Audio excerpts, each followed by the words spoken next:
हाय, आपके साथ मैं हूँ Surbhi Sharma. India TV YouTube channel subscribe करिए, बेल आइकन दबाएं। कोरोना 1.5 साल से पूरे विश्व में कहर बरपा रहा है, लेकिन वायरस का रहस्य अब तक नहीं खुला है। क्या कोरोना बायोलॉजिकल वेपन है? दुनिया के टॉप 18 साइंटिस्ट कोरोना के राज से पर्दा हटाने के लिए रिसर्च कर रहे हैं। इनकी लेटेस्ट स्टडी में कई बड़े खुलासे हुए हैं। जिस कोरोना वायरस ने पूरी दुनिया में हाहाकार मचा दिया, 16 करोड़ लोगों को संक्रमित कर दिया, 33 लाख लोगों की जान ले ली, वो वायरस कहां से आया, कैसे पैदा हुआ? 1.5 साल बाद भी ये सवाल राज ही बना हुआ है। कोरोना वायरस पर अमेरिका से यूरोप और इजराइल से रूस तक इन्वेस्टिगेशन चल रही है। सैकड़ों वैज्ञानिक रात दिन एक ही सवाल का जवाब खोज रहे हैं। कोरोना वायरस की उत्पत्ति कैसे हुई?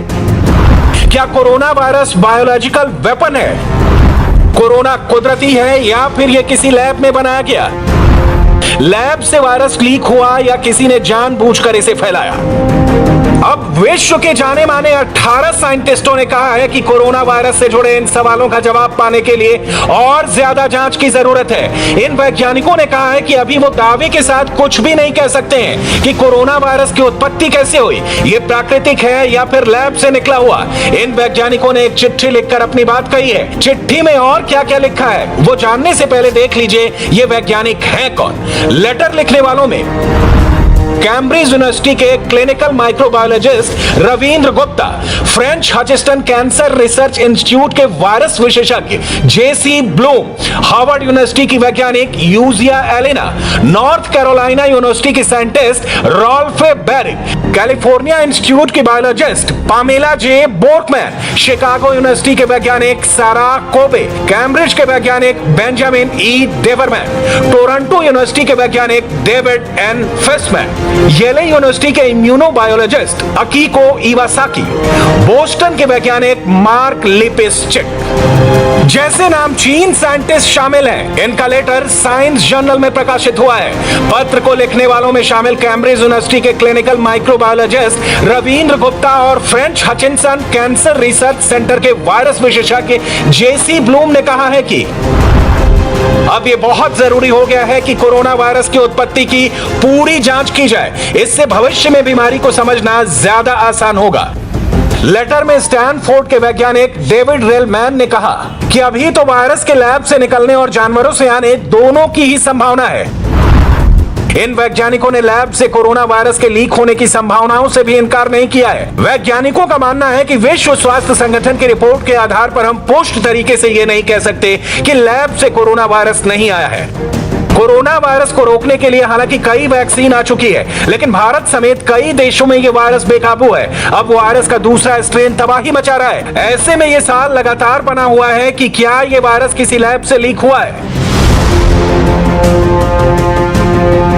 ऑस्ट्रेलिया की मीडिया में छपी रिपोर्ट में तो सीधे चीन को कोरोना वायरस के लिए जिम्मेदार बताया गया है। द वीकेंड ऑस्ट्रेलियन न्यूज़पेपर की रिपोर्ट में खुलासा किया गया है कि चीनी सेना के वैज्ञानिकों और स्वास्थ्य अधिकारियों के बीच कोरोना वायरस को लेकर साल 2015 में ही चर्चा हो गई थी।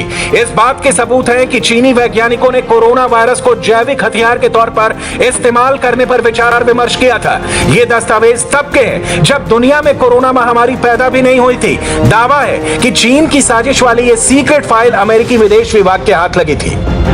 ऑस्ट्रेलियाई मीडिया के मुताबिक चीनी सेना के वैज्ञानिक सार्स कोरोना वायरस को जैविक हथियार के तौर पर इस्तेमाल करने की बात कर रहे थे। उनके मुताबिक ये नए युग का जैविक हथियार होगा, जिसे कृत्रिम तरीके से नया रूप देकर इंसानों में उभरते जानलेवा वायरस में तब्दील किया जा सकता है। यानी चीन तीसरा विश्व युद्ध जैविक हथियारों के जरिए लड़ने की तैयारी 5 साल पहले से ही कर रहा था।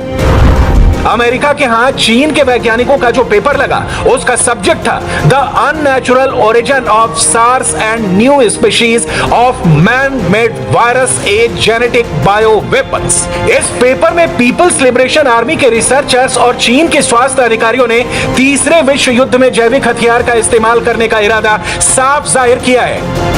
इसके लिए सार्स फैमिली के वायरस को हथियार की तरह इस्तेमाल करने की उनकी प्लानिंग थी। आज जो कोरोना तबाही मचा रहा है वो भी सार्स फैमिली का ही वायरस है। चीन इस रिपोर्ट को खारिज कर चुका है, लेकिन पूरी दुनिया में यह सवाल तो उठ ही रहा है कि क्या कोरोना वायरस चीन का जैविक हथियार है? क्या महामारी चीन की महासाजिश है? क्या चीन जैविक हथियारों से तीसरा विश्व युद्ध करना चाहता है? लैब से वायरस लीक होने की थ्योरी आज से नहीं, पिछले साल से ही चल रही है। अमेरिका के पूर्व राष्ट्रपति डोनाल्ड ट्रंप और उनकी टीम तो लगातार यह आरोप लगाती रही थी कि कोरोना वायरस चीन की वुहान की वायरस लैब से लीक हुआ। ट्रंप इसे चाइनीज वायरस कहते थे, लेकिन कभी भी वायरस के ओरिजिन की पक्की जांच नहीं हुई। इस साल जब वर्ल्ड हेल्थ ऑर्गेनाइजेशन की टीम वायरस के ओरिजिन का पता लगाने के लिए वुहान गई थी, तो चीन ने उस टीम को क्वारंटीन कर दिया था। बाद में WHO की यह टीम आधी अधूरी जांच करके चीन से लौटी और अपनी रिपोर्ट में कहा कि वो पक्के तौर पर वायरस के ओरिजिन के बारे में कुछ नहीं कह सकते। हमने रिपोर्ट देखी है, उसके बारे में चर्चा की है, हर पहलू को देखा गया है, सभी सदस्यों के साथ आगे के कदमों पर बात हुई है। लेकिन मैं कहना चाहता हूँ, सभी तरह के अनुमानों को ध्यान में रखा जा रहा है। कई तरह की छानबीन अभी बाकी है। दुनिया के तमाम देशों में महामारी की दूसरी, तीसरी या चौथी वेव को देखते हुए एक बार फिर से कोरोना वायरस के ओरिजिन को लेकर सवाल उठ रहे हैं। अमेरिका के बड़े महामारी विशेषज्ञ एंथनी फाउची और अमेरिकी संसद की सीनेट ने इस बारे में सवाल जवाब के लिए तलब किया। ट्रंप के रिपब्लिकन पार्टी के सांसदों ने फाउची से सख्त सवाल पूछे। डॉक्टर फाउची, क्या आप अभी भी वुहान की लैब को NIH फंडिंग का समर्थन करते हैं? सेनेटर पॉल, पूरे सम्मान के साथ, आप पूरी तरह से गलत हैं। NIH ने कभी भी वुहान संस्थान में रिसर्च का लाभ लेने के लिए पैसा नहीं दिया है। असल में चाइना की वुहान लैब से वायरस के लीक होने की थ्योरी की जांच पर अमेरिका को भी एक्सपोज होने का डर है, क्योंकि अमेरिकी संस्थाएं भी वुहान स्थित लैब के साथ वायरस पर रिसर्च कर रही थी। इसी वजह से एंथनी फाउची ने भी सीनेट में पेशी के दौरान वायरस के लीक होने की बात को खारिज करने की कोशिश की। क्या आप समर्थन करते हैं कि NIH से जो पैसा वुहान इंस्टीट्यूट को जा रहा था? मैं आपको समझाता हूं कि ऐसा क्यों किया गया। SARS-CoV-1 की उत्पत्ति चीन में चमगादड़ों से हुई थी। चीन में कौन संक्रमित हो सकता है ये देखने के लिए अगर हम बैट वायरस और सीरोलॉजी की जांच नहीं करते, तो ये हमारे लिए गैर जिम्मेदार होता। क्या आप यहाँ मौजूद इस समूह के सामने साफ तौर पर बताएंगे कि कोविड-19 किसी प्रयोगशाला में लीक की वजह से नहीं हो सकता था? मेरे पास इसका कोई लेखा जोखा नहीं है कि चीनी लोगों ने क्या किया होगा, और चीन में जो कुछ हुआ, मैं उसकी आगे की किसी भी जांच किए जाने के पक्ष में हूँ। हालांकि मैं फिर से दोहराता हूँ, NIH और NIAID ने साफ तौर पर वुहान इंस्टीट्यूट ऑफ वायरोलॉजी में किए जाने वाले फंक्शन रिसर्च के लाभ को फंड नहीं किया है। जब से कोरोना महामारी अस्तित्व में आई है, तभी से चीन के इस वुहान लैब पर सवाल उठते रहे हैं। आशंका है कि 2019 के आखिर में चीन के हुबेई प्रांत में मौजूद वुहान लैब से ही कोविड-19 वायरस लीक हुआ, क्योंकि चमगादड़ में पाए जाने वाले कोरोना वायरस के संग्रहण, भंडारण और रिसर्च का काम वुहान लैब में ही होता है। ये दुनिया की बड़ी वायरोलॉजी लैब है। हालांकि चीन लगातार इससे इनकार करता रहा है, लेकिन अब विश्व के 18 बड़े वैज्ञानिकों की रिपोर्ट ने कोरोना वायरस में साजिश की थ्योरी को फिर हवा दे दी है। हाय, आई एम सुरभि शर्मा। खबरों से अपडेट रहने के लिए India TV YouTube channel subscribe करिए, साथ में बेल आइकन जरूर दबाएं। जुड़े रहें इंडिया टीवी के साथ।